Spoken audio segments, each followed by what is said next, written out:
go to the defensive side of the ball. All right, let's start with interior defensive linemen or defensive tackles. Last year, they broke camp with 5 in Jeff Hafley's first year as the defensive coordinator. On the interior, Kenny Clark and Devontae Wyatt start, with Carl Brooks, Kobe Wooden, and rookie Warren Brinson rounding out the 5. So the locks are Clark, Wyatt, Brooks, Wooden. Making the cut is Brinson. Notice that Stackhouse did not make the cut. That's the one that I'm wondering, like, Brinson was a draft pick. You guys correct me if I'm wrong, but Brinson was a draft pick. Mm-hmm. So kind of feels like you try to slide Stackhouse onto the practice squad as opposed to trying to get Warren Brinson out there. Obviously, they've seen a little more in Brinson than they did Stackhouse. What do y'all think about the interior defensive line? Is there anything I'm missing there? And also, don't be afraid to mention that there's some birdies out there saying that LVN might kick inside a little bit too. So is there a chance we only carry 4 because LVN is going to play a little more inside? I don't know. What do y'all think? We'll start with you this time, Tim.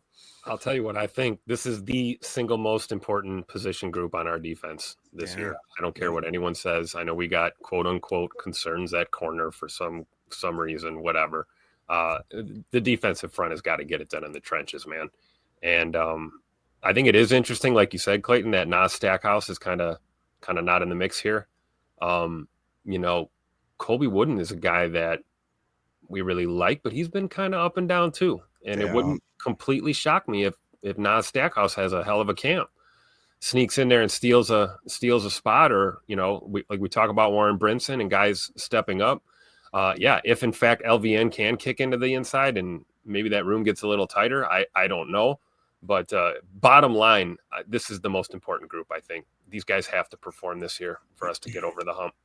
Yeah, Holmes MD1 says most think Stackhouse was better coming out. I remember specifically the year before their final year, leading into that their everybody's final year in college that came out in the draft this year, going into that offseason, Stackhouse was one of the top defensive tackles that was mentioned. Like, I remember seeing his name toward the top, and all of a sudden he's undrafted. Like, what the heck happened? Now, if I remember correctly, he battles narcolepsy, I think it is. So, like, he'll literally be on the bench and just fall asleep. There's nothing he can do about it. So maybe that's something that dropped his draft stock a little bit. But I don't know. Emilio, what do you think? We'll give Jacob a break here to say. No, Emilio, what do you think, Emilio? I just thought about Dwight from The Office. Narcolepsy. Yeah. when they're out having hibachi. But, yeah, it's I think that we spent some money or spent some, capital on the draft picks. They obviously, we would want them to make it. I think it's going to be tough with Nas, being he was the undrafted, right, that we grabbed Nas. So it's like Tim said, that's going to be the focus on defense that we're keeping an eye at. We have corner issues, that everybody thinks, but I think that this is going to be key. It's going to be kind of the heart of the defense. We've got our speed at backers now. We need to know what's going to happen in the front four because Hafley can't always scheme up, different, not blitzes, but you can't scheme up pressure all the time. Let's make it a little bit easier and get pressure with 4 to just make this defense flow a little bit better. Yep. Yeah. I'm kind of in agreement here. I just think that if we were to go like a light grouping here, for some reason, I think that guys like either Brooks or Wooden would be on the chopping block just because we talked about how Clark played with a lot more injury than they admitted last year. Same with Devontae Wyatt. And I think we know what we have in both those guys, at least for setting a certain floor. I just feel like Brooks and Wooden have been so up and down. One week, they're completely non-existent. The other week, they're blocking field goal winning kicks. You know what I'm saying? So, like Tim said, I want to love these guys. I want to like these guys. I want to have them on my team. If you guys get off of the pod and you're still craving a little bit of some content, some funny content, the Packers released just a short little getting to know the rookies again. And they just did I think they went live an hour before we did. And it was, who's the most famous person on your phone? Warren Brinson right away with a dead face. He's like, oh, Beyonce for sure. And then they cut perfectly because everybody's like, are you serious? And by the end of the whole thing, you can realize he goes, nah, I'm just completely kidding. But you saw your faces though. Like I had you going. I had to keep going. Like you can tell he's exactly that guy that everybody says he is about being just a great locker room guy, a funny guy.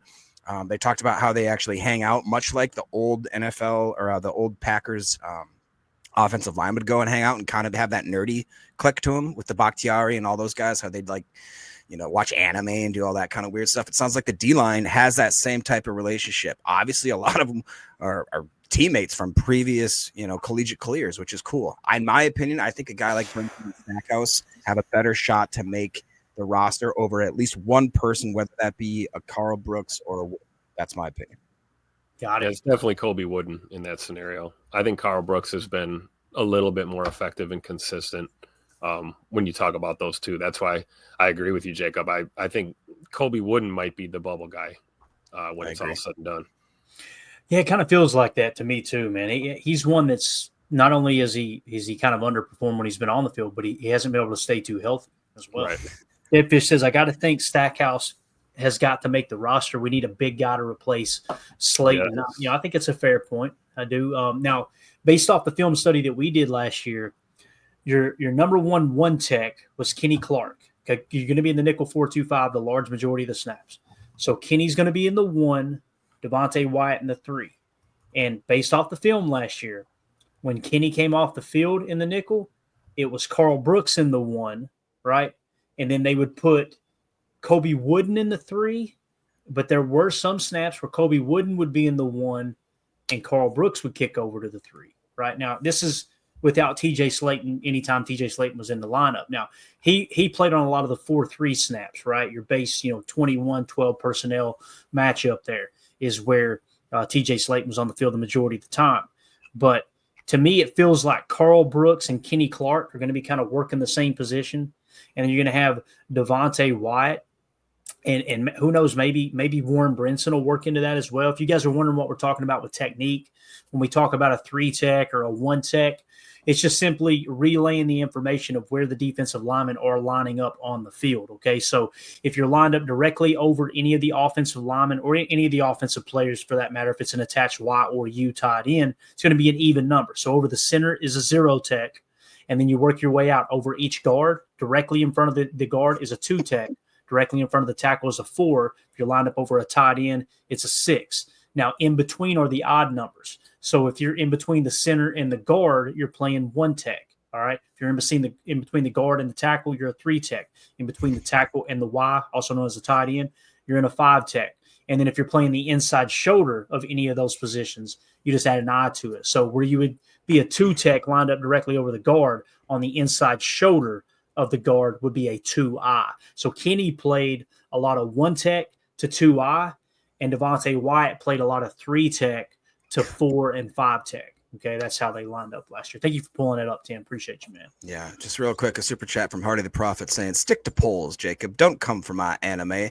I'll tell you what, Hardy, sticking to poles is one of the leading causes of injury amongst my people, all right? So it's not a joke. Hundreds of people are affected every year. 100. Never mind. All right, let's move it along. You're an amazing person. You know that, don't you? Let's finish up with the chat here real quick. The serious chats. Thank you, Hardy. Appreciate the super chat, man. Coach Lynn says, I miss Slayton already. Slayton was a damn good football player last year, man. I ain't gonna lie.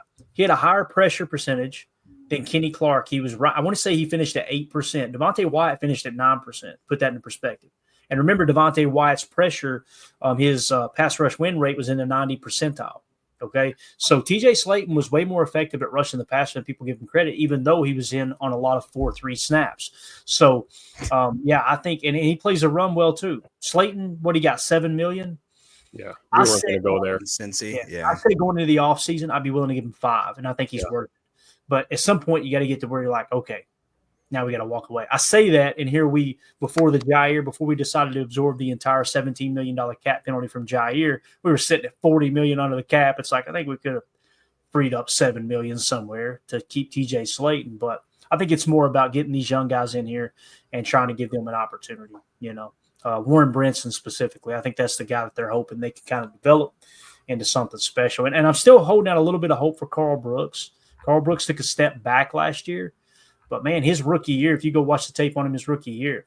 And I remember training camp that year as well, Matt LaFleur constantly screaming, great job, Carl, great job, Carl. People were tweeting that out constantly. So, and let's see here. Ed Madden says, Stackhouse, Brinson, and Wooden fighting for 2 spots. Yeah, that's going to be a camp battle to watch there for sure.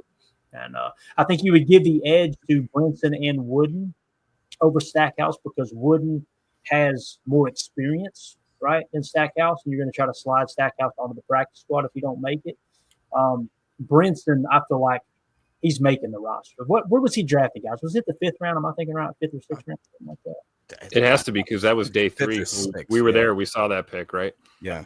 Yeah. Tim, do you think that that's fair to say that may be your top battle, or at least your top 3 battles that you'll be watching? Because I know you're kind of going to be our guy on the street there. Yeah, definitely with this group for sure. And the other thing I'm going to keep an eye on too is really, we've talked a lot about Kenny Clark and some of the, I'm trying to look for the best way to say this.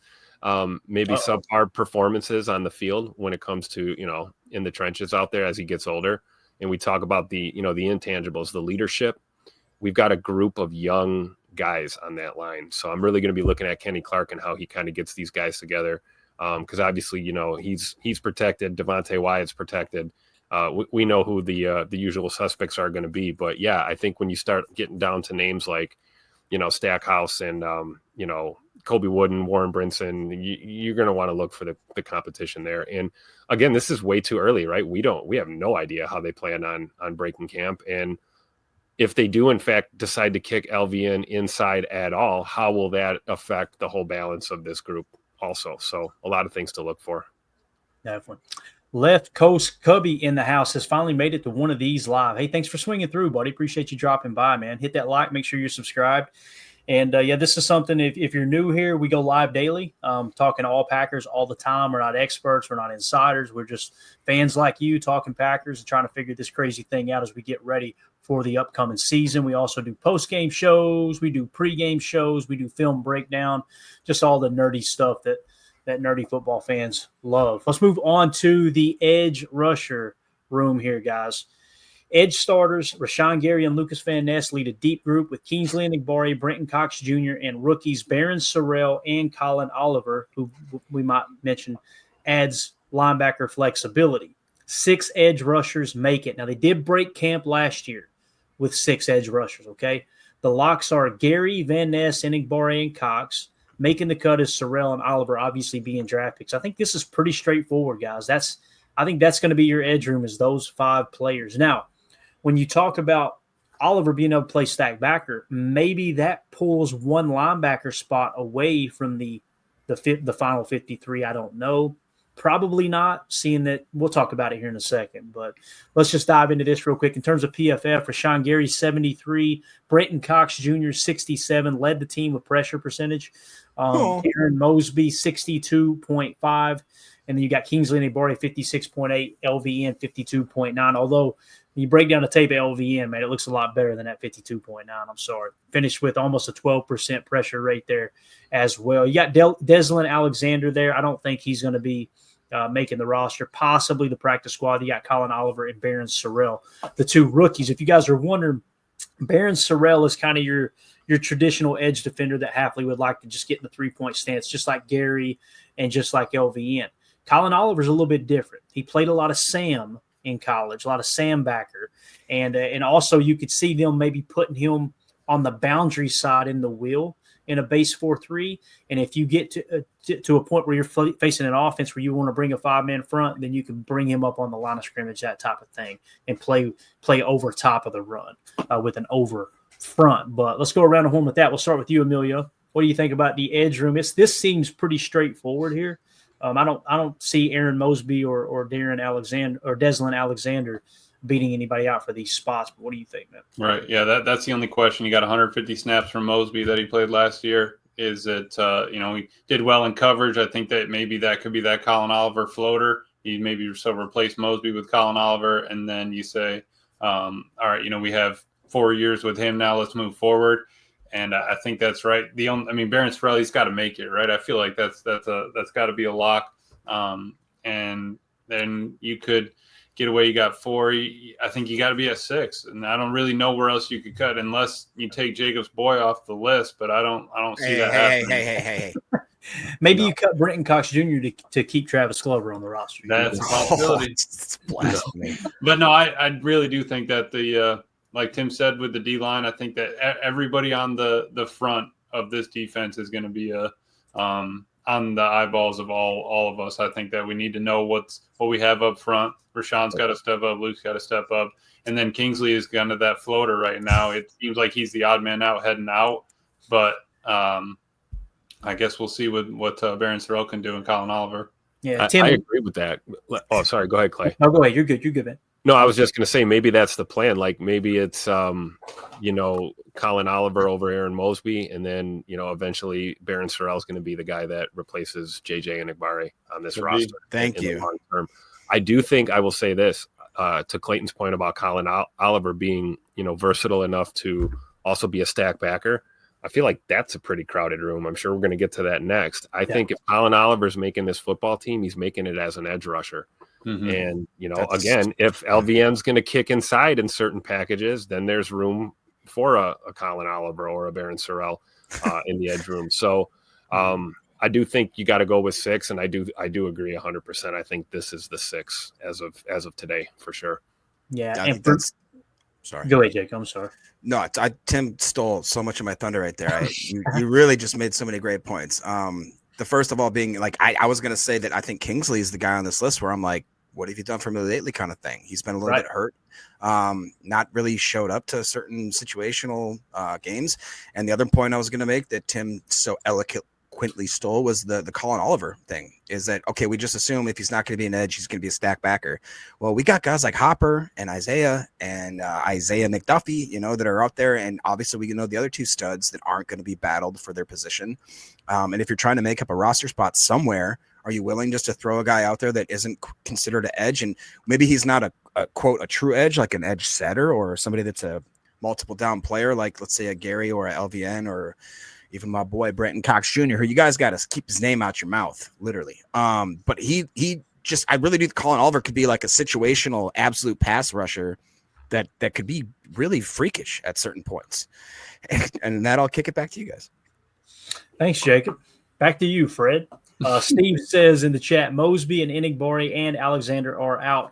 I'm with you guys, Jacob, as you were talking about Enigbari, it does kind of feel like if you had to pick between those 5 or those 6 that we're saying we're keeping and go, all right, we're only keeping 5, I'm probably moving on from Enigbari. I really am. Brenton Cox Jr. has proven his weight on the roster now, man. He really has. Aaron Mosby, I was just sitting here thinking, Aaron Mosby on the practice squad seems pretty nice when you think about it. Run defensive grade is 67.7. They dropped him into coverage a little bit as well, playing a little drop there. Yeah. But on the Fire Zone teamer too, Mosby. Yeah, right. So I would feel really good about those 6 that we said, and Aaron Mosby being on the practice squad. I feel really good about that edge room. I bet Hafley would as well. Yeah. So